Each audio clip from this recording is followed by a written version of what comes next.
Hello children, and welcome to Shiloh Sunday School. My name's Donna. How have you all been? I've missed you all so very much. I hope you've all been enjoying your weekend. And so are you all ready to join me in continuing on with our story? Do you remember what we've been reading?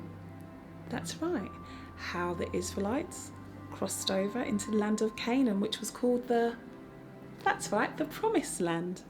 So now we're going to continue with the story and find out a little bit more about what's happening with the Israelites.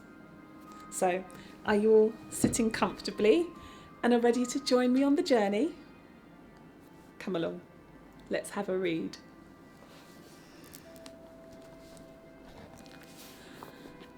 The Battle of Jericho. The people of Jericho knew that Israelite spies had been in their city, and they were very worried. After the spies escaped, no one was permitted to go in or out of the city. The Lord said to Joshua, "I have delivered Jericho into your hands."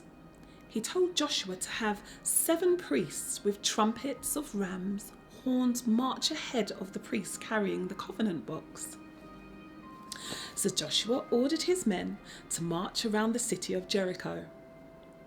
Some of the soldiers marched in front of the priests with their trumpets, and the rest marched behind the covenant box.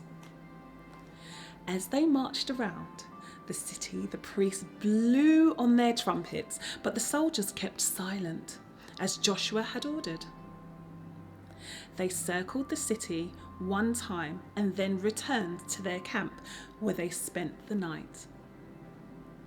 Each day, for 6 days, Joshua and his men marched around Jericho one time, making no sound except for that of the ram's horns trumpets. But on the 7th day, they got up at daybreak and marched around the city 7 times. On the last time around, Joshua said to his men, "Shout! The Lord had given you the city." So the priest blew one long note on the trumpets, and all the soldiers gave a great shout, and the walls of Jericho fell down. Immediately, Joshua's men charged straight in and captured the city. With their swords, the Israelite soldiers killed everyone in the city, both men and women, young and old. They even killed the cattle, sheep, and donkeys as Joshua ordered them to. Only Rahab and her family were spared. The 2 spies went to the house with the red cord tied to the window and led out Rahab and her family to a safe place. Thus they kept their promise to her. Joshua warned the soldiers, "Don't take anything from the city. Everything metal must be set apart for the Lord. Anyone who takes something for himself will bring trouble upon our people." Then the Israelites set fire to the city and burned it to the ground, along with everything left in it. At that time, Joshua gave his warning. Anyone who tries to rebuild the city will be under the Lord's curse. Afterwards, Joshua put the silver and gold and things made of bronze and iron in the treasury of the Lord's house. Thus the Lord was with Joshua, and his fame spread throughout the land. The sun stands still. After Jericho, the Israelites destroyed the city of Ai. The news spread throughout Canaan. Then came word that the city of Gibeon had made a peace treaty with the Israelites. When Adonizek, the king of Jerusalem, heard that, he became alarmed. Gibeon was a large city, and its men were good fighters. Now, they might fight on the Israelite side against the other cities of Canaan. So Adonizek contacted the kings of the cities of Hebron, Jarmuth, Lachish, and Eglon, and they agreed to help him. These 5 kings joined forces and attacked the city of Gibeon. Surrounded, the men of Gibeon sent urgent word to Joshua at the camp of Gilgal. All the Amorite kings in the hill country have attacked us. Come at once and help us. Do not abandon us. Joshua and his army marched all night. When they reached Gibeon, they made a surprise attack on the Amorites. The Amorites panicked and many of them were killed there at Gibeon. Others fled, pursued by the Israelites. Many of them fleeing Amorites were killed by large hailstones which fell on them between the mountain pass at Beth Horon and the city of Azekah. That day Joshua prayed, and the Lord made the sun stand still. The sun did not go down for a whole day until Israel conquered its enemies. Never before or since has there been a day like that. Someone came to Joshua and said, "The 5 Amorite kings have escaped and are hiding in a cave in Makkedah."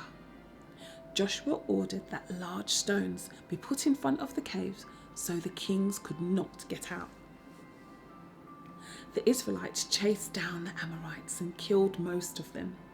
Only a few reached the safety of their city walls. Then all of Joshua's men came back safely to him at the camp of Makkedah. Joshua ordered the cave opened and the 5 kings brought to him. He told the officers to put their feet on the necks of the kings and said, "This is what the Lord will do to your enemies." Then Joshua killed the kings and hanged each of them on a tree. At sundown, their bodies were taken down and thrown into the cave where they had tried to hide. The cave was sealed with large stones. Next, Joshua attacked the city of Makkedah, Nibnah, Lachish, Eglon, Hebron, and Debir. Everyone in each city was put to death, as the Lord had commanded. Then Joshua and his army returned to Gilgal. Deborah. Joshua bravely led the people until they had conquered the land of Canaan. Before he died, he reminded the Israelites of their covenant with the Lord. The people promised to obey God. But the people had not destroyed all the Canaanites' idols. Before long, some of them began to worship Baal and the gods of the Canaanites. Thus, Israel became unfaithful to the Lord. The Lord let Jabin, king of Hazor, conquer the disobedient people of Israel. Jabin was very cruel, and he treated the Israelites harshly for 20 years.